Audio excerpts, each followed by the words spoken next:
Imagine this. It's a bright spring day in late 1990s, and you're 23 years old, fresh out of college, with the world stretching out before you like an open sea. That's where we find Amy Lynn Bradley, a bright, athletic young woman from Chesterfield County, Virginia, born on May 12, 1974, to loving parents Ron and Iva, alongside her younger brother Brad. Amy had just earned her degree in sports psychology from Longwood University, where she'd ridden on a full basketball scholarship, and she even worked as a lifeguard. Her strong swimming skills a point of quiet pride. She was the kind of person who lit up a room, outgoing, resilient, and with the distinctive tattoo of the Tasmanian devil on her navel, a sun on her shoulder, and a Chinese symbol for peace on her lower back that spoke to her thoughtful spirit. Life was full of promise. A steady job at Ruth Chris's Steakhouse, a new opportunity waiting at a computer consulting firm, and, most exciting of all, a family cruise she'd been a little nervous about at first, afraid of heights in the vast ocean, but she couldn't wait to share it with her loved ones. The Bradley family had won this all-expenses-paid getaway through Ron's work as an insurance executive. A 5-night adventure aboard Royal Caribbean's Rhapsody of the Seas, departing from San Juan, Puerto Rico on March 21st, bound for the sun-soaked shores of Curacao. For Amy, it was a chance to unwind, to bond with Brad, who had just come home from college, and to soak in the kind of carefree moments that feel like they'll last forever. The first days were pure joy, lazy days by the pool, laughter echoing through the decks, the salty air mingling with the scent of tropical drinks. No one could have foreseen how quickly paradise would slip away. As the ship steamed towards Curacao on March 23rd, brought a night of innocent revelry. Amy and Brad, full of that youthful energy, headed to the 9th Deck Disco, where the band Blue Orchid was playing a lively set. They danced, they laughed, and they shared a few drinks. Nothing out of the ordinary for a vacation like this. Amy caught the eye of a band member named Alistair Yellow Douglas, and the two shared a few spins on the floor, captured innocently on video by the ship's videographer, Chris Fenwick.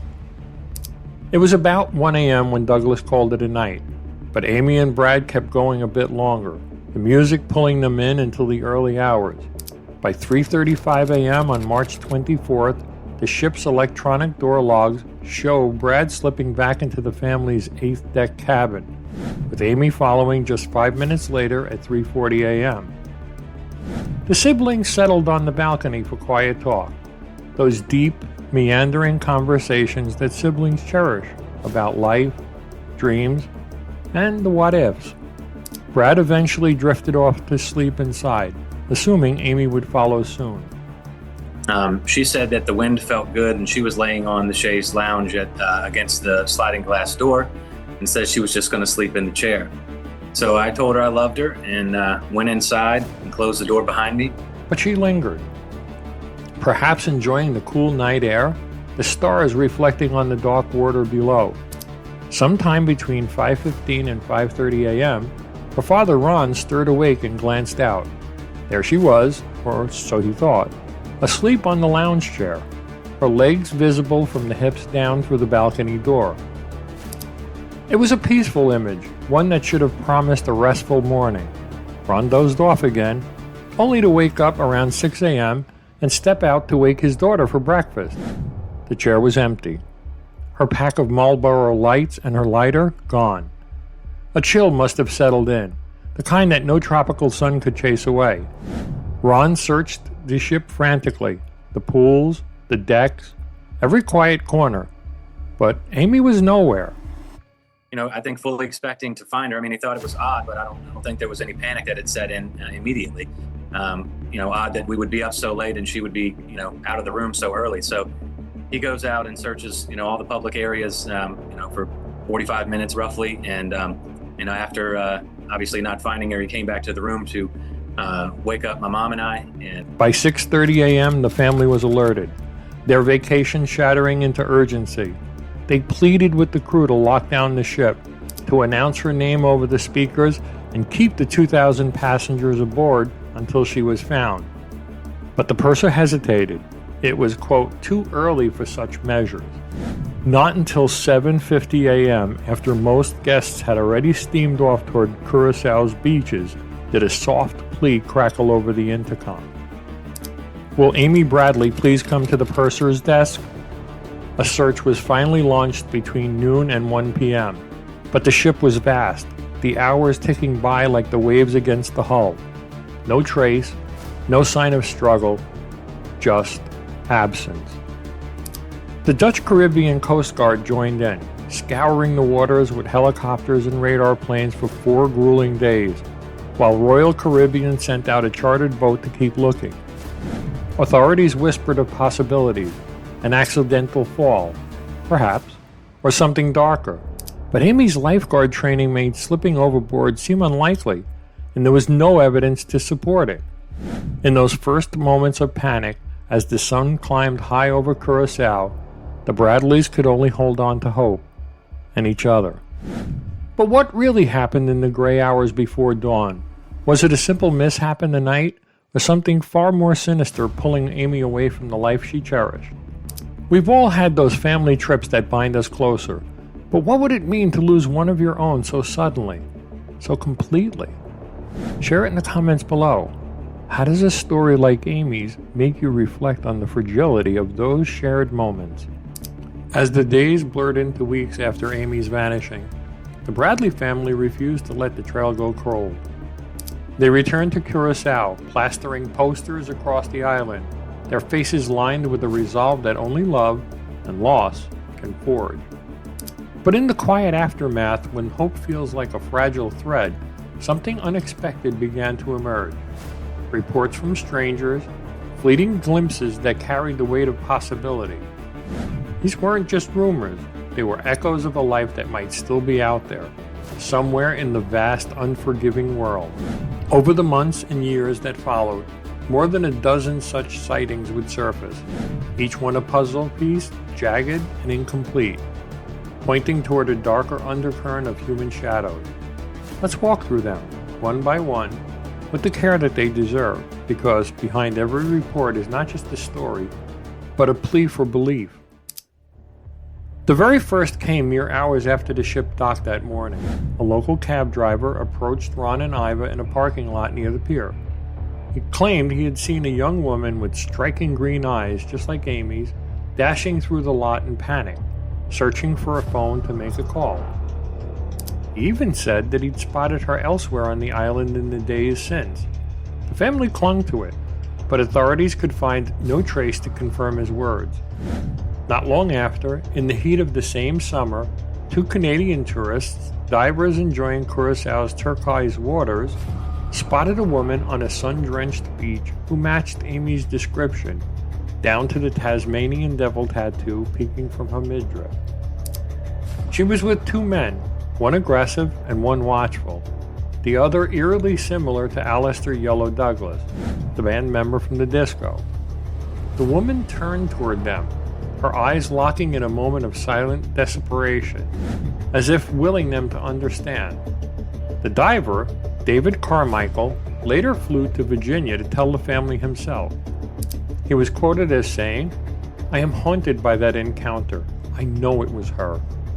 The FBI pursued it, but the trail dissolved like sand underfoot. Then came a report that cut even deeper. A U.S. Navy officer stationed nearby described entering a dimly lit bar on the island one evening. A woman approached him, her voice barely above a whisper. "My name is Amy Bradley. I've been on a cruise. I got off the ship to score some drugs with my brother, but now I'm stuck here with these guys. I need help." She vanished upstairs with 2 men before he could act, her words hanging in the air like smoke. He held back for years, fearing it would end his career. But when he finally came forward, he passed every test they threw at him. The bar had burned down by then, leaving only ashes and unanswered questions. These glimpses kept coming, each one laced with urgency. In a bustling San Francisco street, witnesses saw a woman with Amy's features pause to watch a musician, only for 2 men to grab her arm and pull her away as she cast a pleading glance their way. Sketches of those men were released, their faces etched in the public's memory, and in a Barbados department store restroom, a tourist named Judy Maurer overheard 4 men murmuring about some shady deal while a distressed woman lingered nearby. When the men stepped out, the woman turned to her. "I'm Amy from Virginia." They walked the streets together moments later, the men hovering like shadows, controlling every step. Photographs emerged too. Images from an online site showing a woman called Jazz, her expression distant and broken, posing in ways that no one should have to. A forensic artist compared the faces, the measurements, and swore it was her. These weren't coincidences. They painted a picture of coercion, of a life bartered in the hidden corners of the world. But who might have set this in motion? Suspects began to emerge from the fog of that fateful night. Alistair Douglas, the affable musician whose dance with Amy was caught on video, drew the sharpest scrutiny. Witnesses placed him on the upper deck with her in those pre-dawn hours, handing over a drink that seemed out of place. He walked away alone, his story shifting under questioning, though a polygraph left more questions than answers. Then there was the ship waiter, persistent in his advances, slipping notes and invitations through the night, and whispers about a photographer whose stall mysteriously lacked Amy's cruise photos, as if someone had scrubbed her from the record. Nearly 3 decades on, these threads haven't frayed. They've only grown stronger with time. Just this past year, investigators uncovered 3 significant leads that breathed new life into the search. A female bartender from the ship who came forward with a chilling account of seeing Amy pulled away by 2 men in the shadows. Fresh evidence hinting at a child she might have had in captivity. And mounting proof that points to trafficking right off that vessel, possibly by those who should have protected her. The FBI's reward stands at $25,000. The family's at even more, a testament to their unyielding fight. These sightings and shadows, they don't just haunt the Bradleys, they challenge us all to wonder about the unseen struggles around us. If you were a witness in that crowd, that stranger locking eyes across the room, what would you do in a moment that could change everything? Drop your thoughts in the comments below.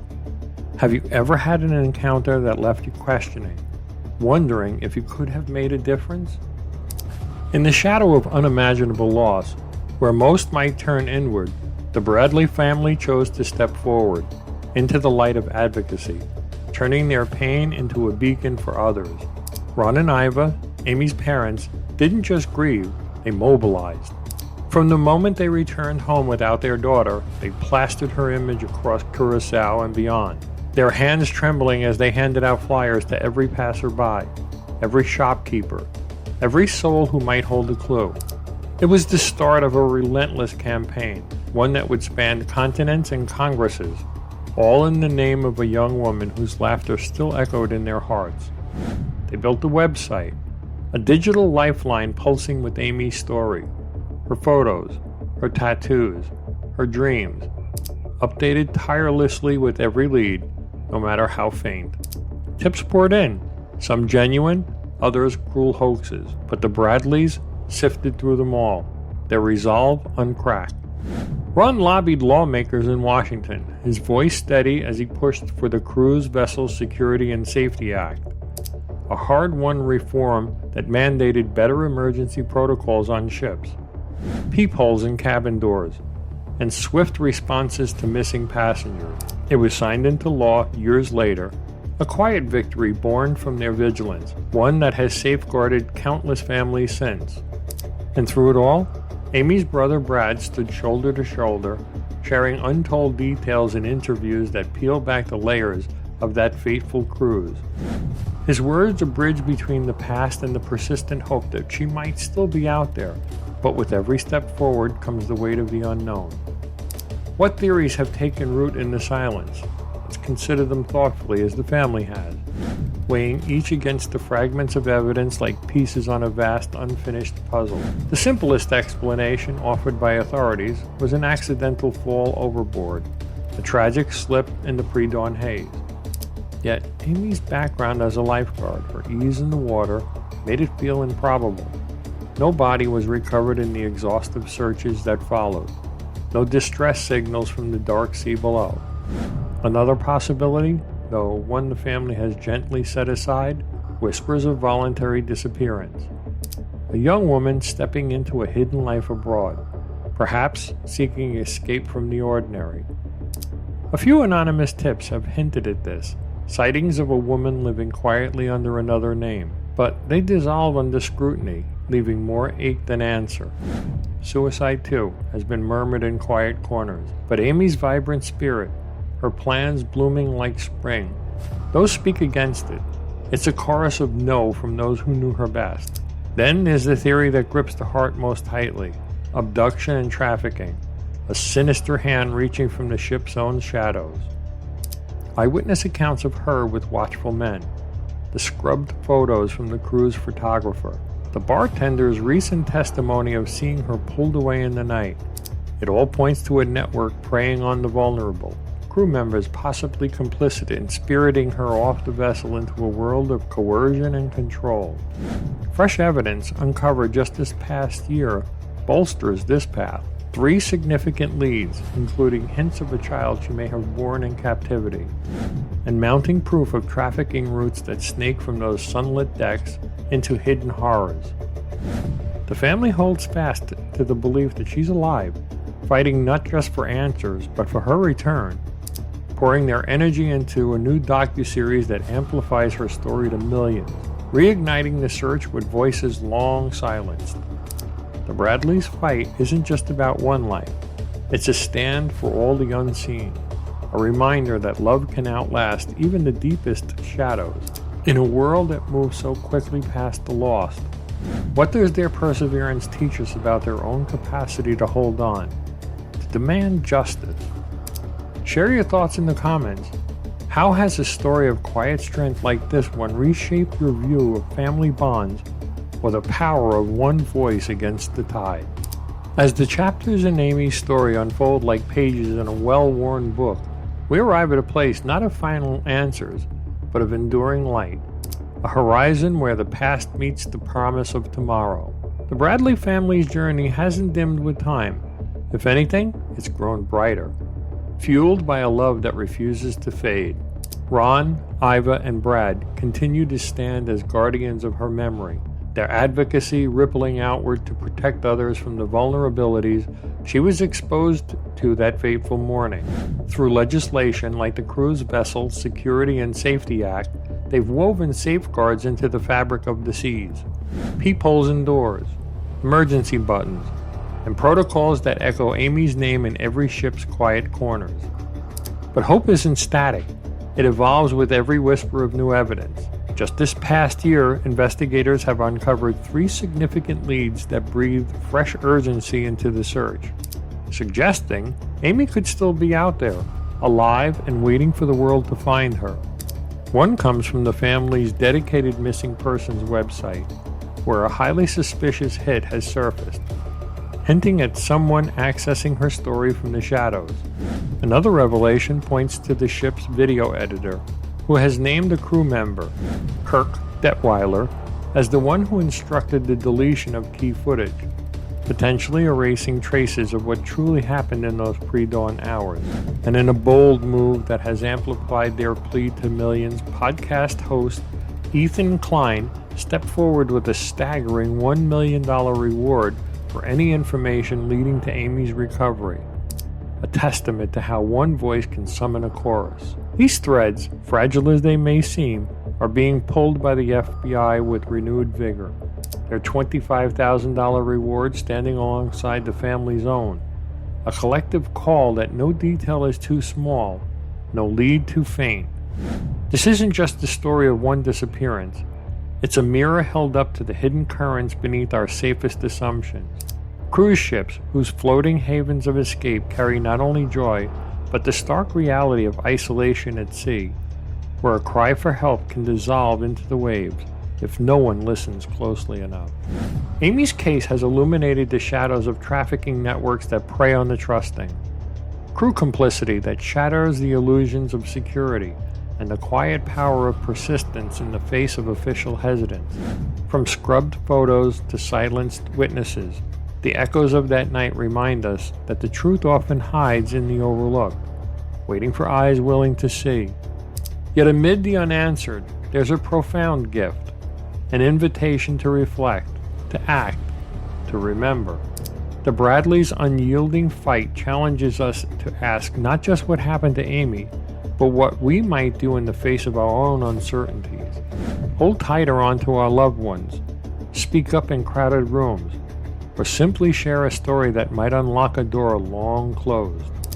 In a world quick to move on, their legacy urges us toward empathy, toward the belief that no life is ever truly lost if it's carried in collective memory. So here we pause, not at an end, but at a beginning, for Amy, for the Bradleys, for all of us touched by her story. What horizon does this tale open for you? How might carrying Amy's memory forward change the way you navigate your own seas of doubt or determination? Share your reflections in the comments below. We're in this together, listening for the echoes that could lead her home. Hey, thanks for watching my video. My name is Vince. If you found this story interesting, hit the like button. It lets me know you'd like more mysteries like this. If you haven't already done so, make sure to subscribe so you won't miss the next case I cover. Before you go, don't stop here. You should see other videos from my channel on your screen right now. Just click one and keep the mystery going. Each case opens new questions, new theories, and new twists worth exploring. Thanks again for spending your time with me today. The next mystery is just a short time away.